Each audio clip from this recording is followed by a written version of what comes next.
जय माता रानी दोस्तों। जय माता रानी दोस्तों। नमस्कार दोस्तों, आप सभी का स्वागत है देवभूमि उत्तराखंड के देहरादून शहर में। तो दोस्तों आज पहला नवरात्र है और हमारे मोहल्ले में रामलीला का आयोजन हो रहा है और कम से कम 25 से 30 साल बाद यहाँ पे रामलीला का आयोजन करा जा रहा है। श्रवण कुमार जैसे आज्ञाकारी पुत्र भी हुए जिन्होंने अपने माता पिता को अपना बोझ न मानते हुए उन्हें परमेश्वर का स्वरूप माना और उनकी आज्ञा को ही अपना धर्म माना। उसी प्रकार श्रवण कुमार अपने माता पिता को पालकी में बिठाकर संपूर्ण तीर्थ यात्रा के दर्शन कराए। मेरा मन पिछले कुछ समय से तीर्थ पर जाने को करता है। स्वामी, मन तो मेरा भी। हम दोनों नेत्रहीन वृद्ध हो चुके हैं। दोनों के शरीर में इतना बल कहाँ इस तीर्थ यात्रा को पूर्ण कर सके। स्वामी, तीर्थ करने की अभिलाषा तो सिर्फ हम अपनी कल्पना में ही जीवित रख सकते हैं। स्वामी, सत्य कहा देवी तुमने। अब उम्र का बढ़ावे अपने चरम पर है। हाथ पैर भी जवाब देने लगे हैं। जी स्वामी। इस जीवन में तीर्थ की इच्छा पूर्ण हो सके अपना जीवन के आखिरी क्षण में अगर हमारी ये इच्छा पूर्ण हो जाती तो हमें मोक्ष की प्राप्ति हो जाती। स्वामी, हमें मोक्ष की प्राप्ति हो जाती। सत्य कहा।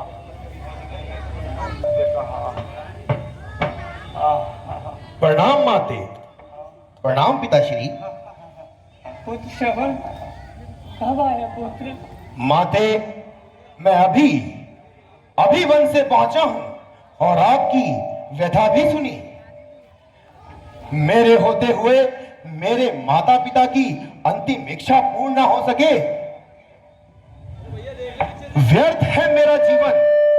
यदि मैं अपने इस जीवन काल में अपने माता पिता की अंतिम इच्छा पूर्ण न कर सकूं। मेरे वृद्ध माता पिता वृद्ध हैं तो क्या हुआ, नेत्रहीन हैं तो क्या हुआ। मैं हूं आपका बल, मैं हूं आपके नेत्र, मैं हूं आपकी शक्ति। मैं अपनी इन भुजाओं पर पालकी में बिठाकर आपको उस तीर्थ के दर्शन कराऊंगा। अपने नेत्रों से अपनी माता को उस तीर्थ के सुंदर, मनमोहक व भगवान के दर्शन कराऊंगा माते। हे पिता परमेश्वर, मैं श्रवण कुमार आपके इस अंतिम इच्छा को पूर्ण करूंगा। आप यहीं विश्राम करें पिताश्री। माते, आप भी यहीं विश्राम करें। मैं यथाशीघ्र जाता हूं और आपके लिए एक सुंदर पालकी का प्रबंध करता हूं और मैं उसी पालकी में आपको इस तीर्थाटन के दर्शन कराऊंगा। विश्राम करें, मैं यथाशीघ्र ही पालकी का प्रबंध करके आता हूं। करने है तेरी माया जो मैं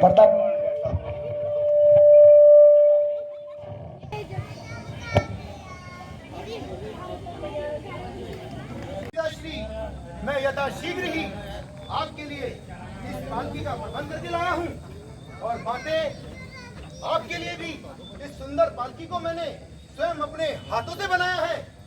इस धर्म के कार्य में यह कार्य करते हुए मेरा दिल, मेरा मन, मेरी आत्मा प्रफुल्लित है।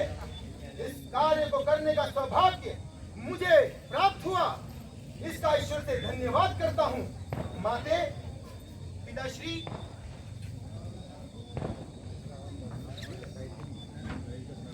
मैं कराऊंगा आपको तीर्थ के दर्शन, मैं कराऊंगा आपको उस दिव्य दर्शन, दिव्य दर्शन कराऊंगा पिताश्री। अपना स्थान ग्रहण करें पिताश्री। माते, आप भी अपना स्थान ग्रहण करें।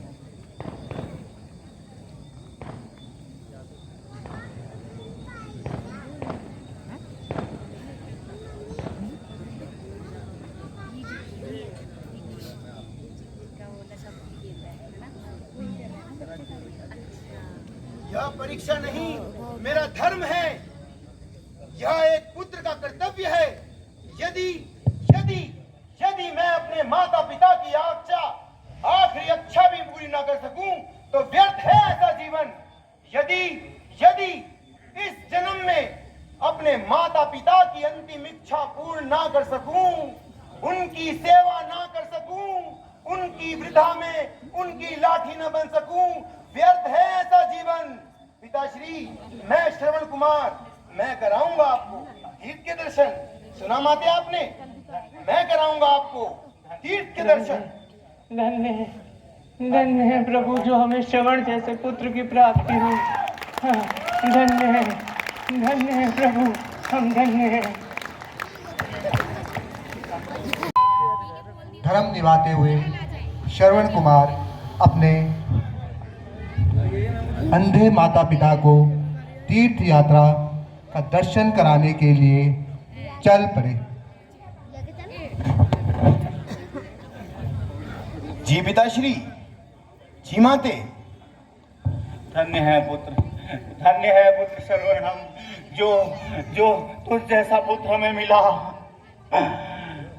हमारी तीर्थ की इच्छा को तुझ जैसा पुत्र ही पूर्ण कर सकता है श्रवण।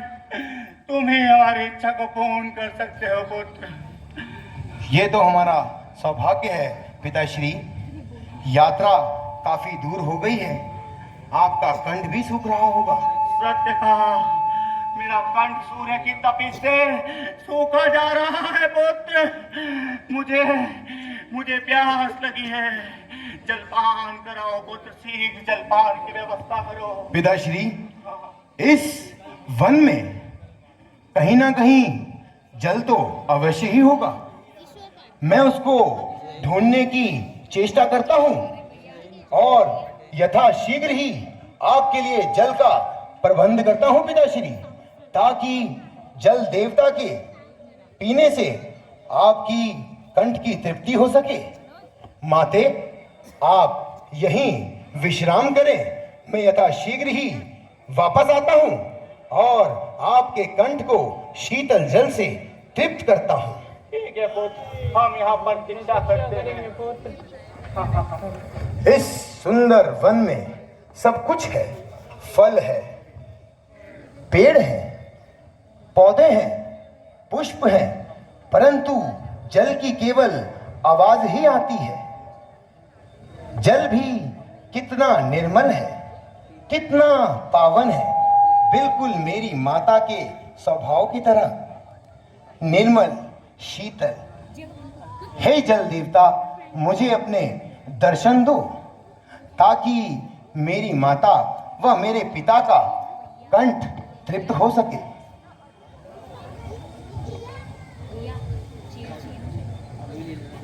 धन्य है प्रभु इंद्रदेव आपकी कृपा से, हे विष्णुदेव आपकी कृपा से, भगवान शंकर आपकी कृपा से और मां भगवती की कृपा से मुझे यह शीतल जल प्राप्त हुआ है। परंतु इसको मैं अपनी माता और पिता के पास लेकर कैसे जाऊं? मैं तो एक पालकी में ही निकला था, ना मैंने कोई जल के लिए पात्र लिया और ना ही मैंने अपनी माता की अंतिम इच्छा पूर्ण करने के लिए कोई अंतिम व्यवस्था करी। मैं तो आदेश के बंधन में बंधा हुआ बस अपनी माता को उठाए हुए चल दिया। हे ईश्वर, मेरे इन हाथों को इतनी शक्ति दो कि मैं इनसे जल लेकर अपनी माता तक पहुंच सकूं। हे परम पिता परमेश्वर, इन हाथों को इतना सशक्त बनाना कि इसमें जल रुक सके।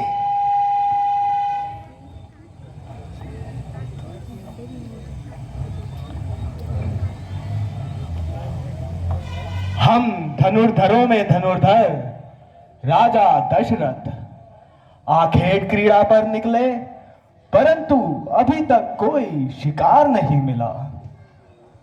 राजा हम ऐसे नहीं जो हार मान जाए। महान विद्या के ज्ञाता हैं हम, रघुकुल के वंशज हैं हम। जहां राजा हरिश्चंद्र जैसे प्रतापी राजा हुए, उनका रक्त, उनका लहू है हम। ही रहा है, परंतु दिख नहीं रहा। तो क्या हुआ? हम भी कलाओं में सर्वोत्तम हैं, अभी शब्द भेदी बाण से उसके प्राण हरते हैं।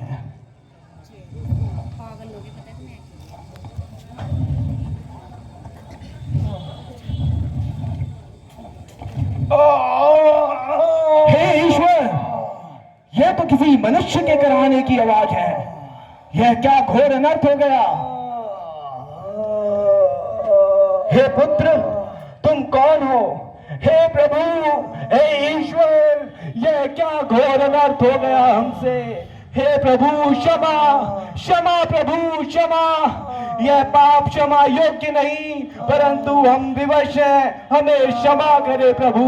जिस रघुकुल के राजा अपनी प्रजा के प्राण हरता हुए, वही मैं उनका दोषी हुआ। कौन हो पुत्र तुम? कौन हो? हे राजन, मैं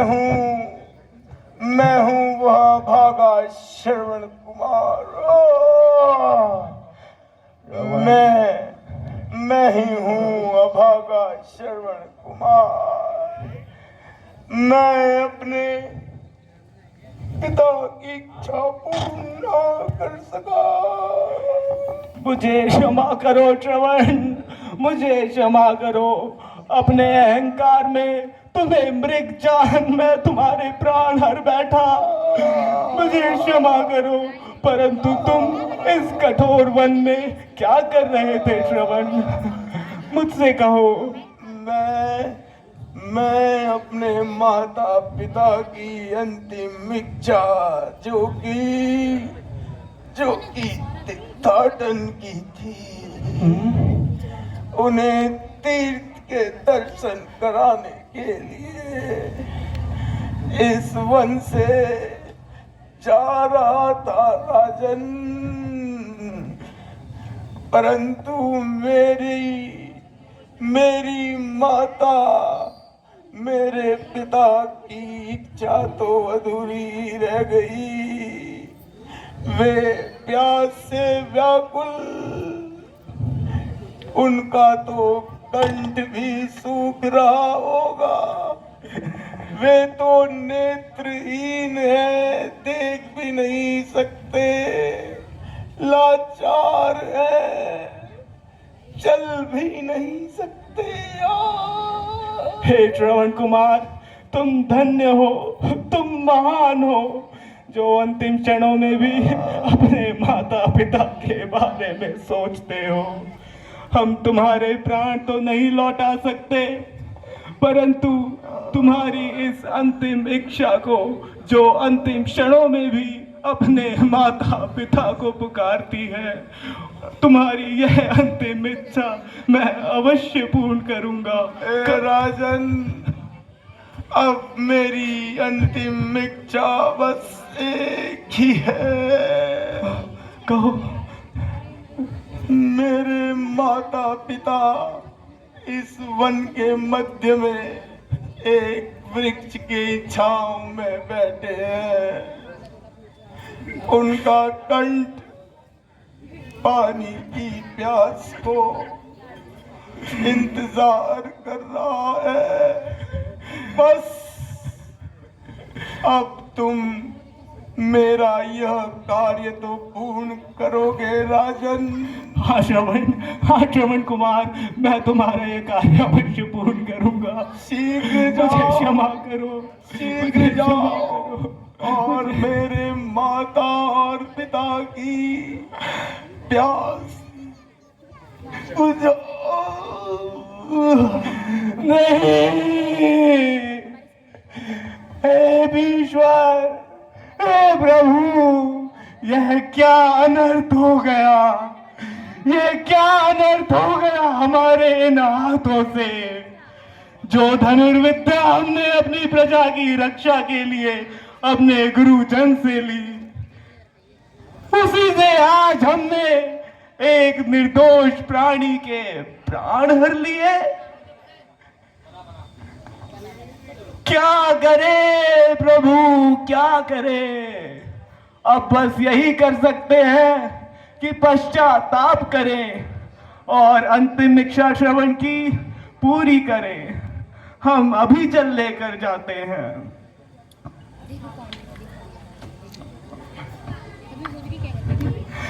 सुनो देवी, स्वामी, काफी विलंब हो गया। मैं प्रतीक्षा करते करते मेरा कंठ अब सूख चुका है। श्रवण अब तक लौटा क्यों नहीं? मुझे चिंता होती है। अब तक श्रवण लौटा क्यों नहीं? हाँ, मुझे चिंता होती है। हाँ, हाँ, हाँ। मैं आपके लिए शीतल जल लाया हूँ। ये श्रवण तो नहीं, किंतु आप कौन है? कौन है जो मेरे लिए जल लेकर आए हैं? आप कौन हैं?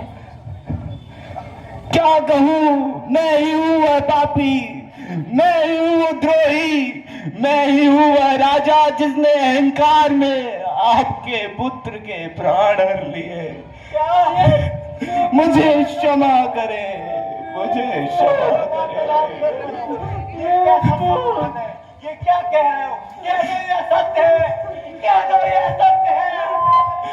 हे नाथ, चाहते तो हम भी यही हैं कि श्रवण कुमार जैसे पुत्र के प्राण यमलोक से स्वयं यमराज से छीन कर ले आए, परंतु विवश है, हमें क्षमा करे। हे मूर्ख, ये क्या कह रहा है तू?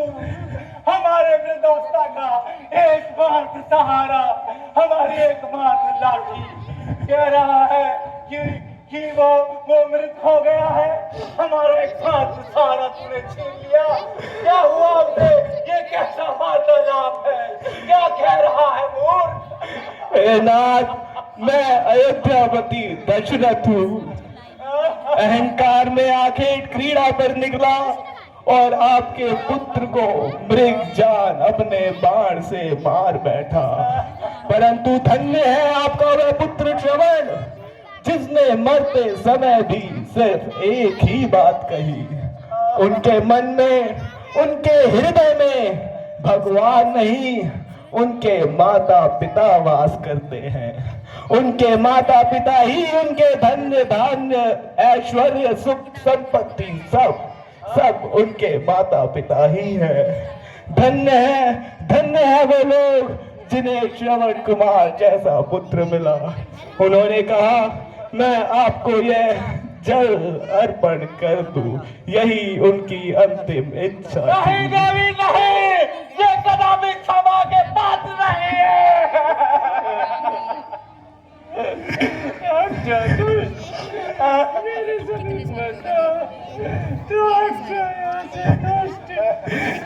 हे माता, घृणा है हमें स्वयं से, परंतु आपके पुत्र के कहे अनुसार यह जल लेकर आया हूँ। कृपया इसे ग्रहण करें ताकि हम पश्चाताप कर सके। हे मूर्ख, तूने हमने नेत्रहीन वृद्धों का अंतिम सहारा हमसे छीना है। तेरे हाथ से जल पीने से अच्छा है कि मुझे मृत्यु। स्वामी,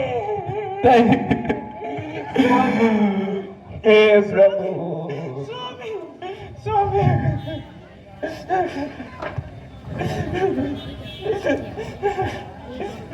हे राजन जल देता है, ला दे जल, परंतु तू क्या जल देगा?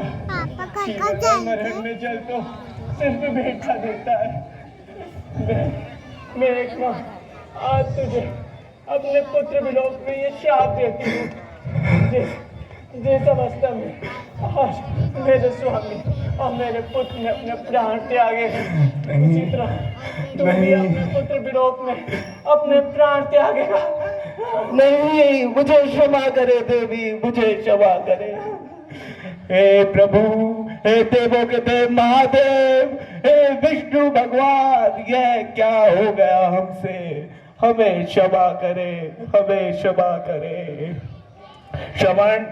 श्रवण, तुम धन्य हो, तुम महान हो। श्रवण, तुम महान हो, तुम्हारे जैसा पुत्र इस सृष्टि में जिसके भाग्य में है, सृष्टि में उससे बड़ा धनवान कोई नहीं, कोई नहीं। जिसके पास तुम जैसा पुत्र हो, उसके पास इस संसार के सभी रत्न हैं, सभी रत्न हैं, सभी रत्न हैं, सभी रत्न हैं।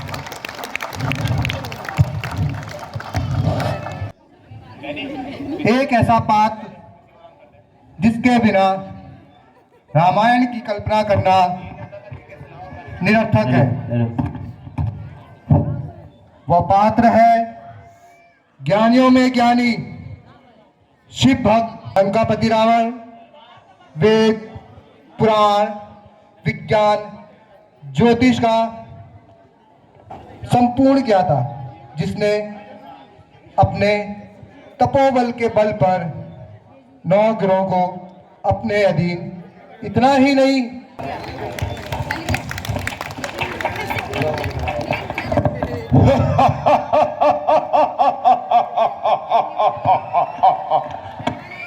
लंकेश, लंकापति रावण नाम है मेरा। हाँ। आज यह शिव भक्त अपनी लंका में अपने आराध्य शिव को साथ ही लेकर जाएगा और अपने शिव को पुष्प नहीं, रक्त का अभिषेक करेगा। जिस प्रकार मैंने अपने शीशों को भगवान शिव पर अर्पित कर कर दशानन नाम पाया है, उसी प्रकार आज अपने आराध्य को लेने आया हूं। कैलाशवासी मेरे आराध्य सर्वप्रथम लंकेश का प्रणाम स्वीकार करें। आपके इस कैलाश को, जो कि भव्य है, अलौकिक है, इस सृष्टि में सबसे सुंदर, सबसे पवित्र है। यहां तक कि स्वर्ग विजय किया मैंने, पर रहा नहीं उसमें, क्योंकि भाता नहीं रावण को। रावण तो केवल जीतता है अपने पराक्रम से, बल से, शक्ति से और भक्ति से।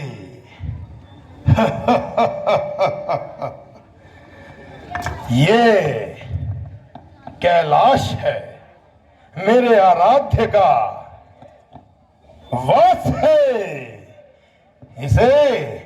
इसे आज अपनी इस महाबली भुजा से, एकमात्र भुजा से उठाकर लंकेश ले जाएगा अपनी स्वर्ण नगरी लंका में। मेरे आराध्य, आपके बालक का प्रणाम हो।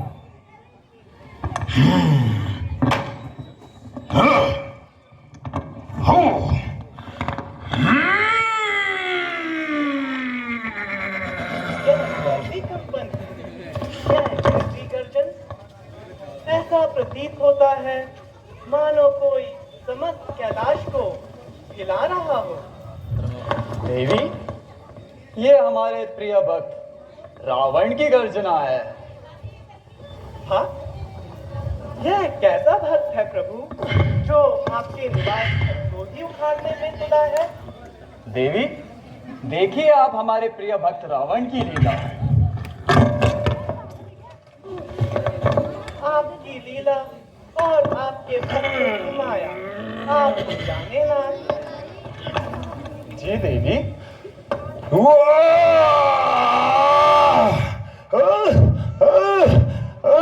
क्षमा, क्षमा देवादिदेव, क्षमा।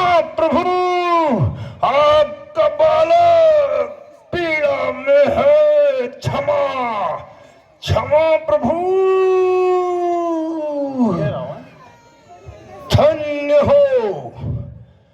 धन्य हुआ रावण, अपने आराध्य के दर्शन मात्र से प्रणाम स्वीकार करे प्रभु दशानंद का। कल्याण हो रावण, बड़े विचलित नजर आते हो।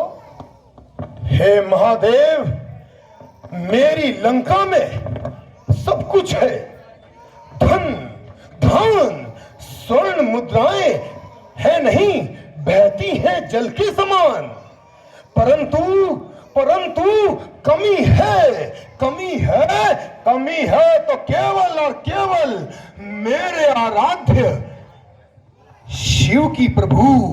मेरी इस संपूर्ण सृष्टि में केवल एक ही अभिलाषा है, एक ही इच्छा है मेरी कि मेरे देवाति देव इस स्वर्ग से भी ऊपर कैलाश में रहने वाले मेरे आराध्य मेरे साथ मेरी लंका में विराजे।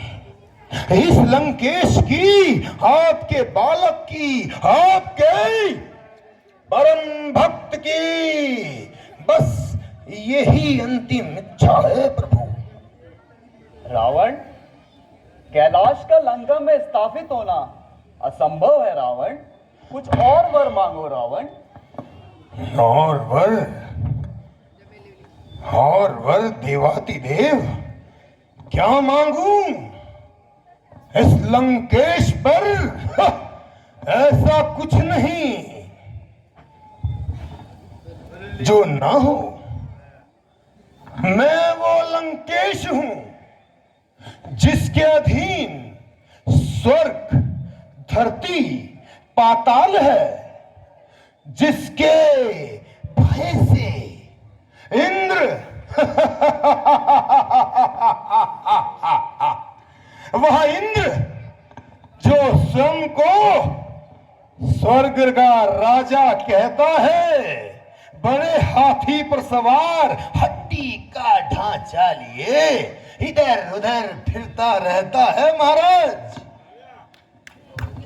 वह इंद्र भी मेरे भय से, लंकेश के भय से देवताओं की झोलियां खटखटाता फिरता है प्रभु। आपका पुत्र, आपका भक्त हूं मैं, सब कुछ है मेरे पास, और आप मेरी इस भक्ति के वरदान पर आप मुझे मना करते हैं। तो चलो, आप नहीं जाना चाहते तो अमर तत्व ही दे दीजिए, अमर का वरदान दीजिए प्रभु, अमरत्व का वरदान दीजिए इस लंकेश को। अमृतों का वरदान असंभव है रावण। जो इस लोक में जन्मा है उसकी मृत्यु निश्चित ही है रावण, परंतु मैं तुम्हारी भक्ति से अति प्रसन्न हूं रावण, इसलिए मैं तुम्हें वरदान स्वरूप एक भेंट करना चाहता हूं, चंद्रखड़ास, जो तुम्हारी जन्मों जन्मांतर तक रक्षा करेगी रावण। प्रभु, धन्य हुआ रावण, धन्य हुआ रावण। यह चंद्रखड़ास लंकेश की भुजाओं में चंद्र खड़क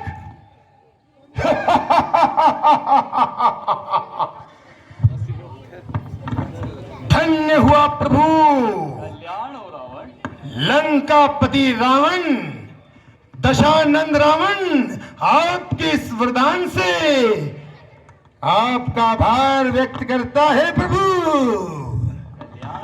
और घोषणा भी करता है, समझ जाओ, आप लंकेश की इस पृथ्वी में हवन कुंड ना दिखेंगे, दिखेगा तो केवल और केवल लंकेश, क्योंकि लंकेश है हम। लंकेश है हम, परम भक्त शिव भक्त दशानन रावण है हम। इस संसार में मुझसे बढ़कर, मुझसे शक्तिशाली पराक्रमी ना कोई है। ना कोई होगा, और मेरे जैसा शिव भक्त ना कभी हुआ है, ना होगा।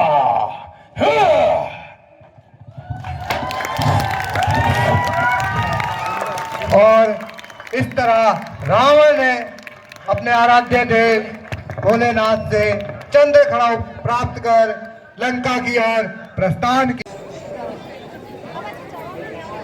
अभी अभी रामलीला समिति के पास देवराज शर्मा जी द्वारा 501 रुपए का योगदान किया गया है। बहुत बहुत धन्यवाद शर्मा जी आपके सहयोग के लिए, और आपका वैसा भी सहयोग बराबर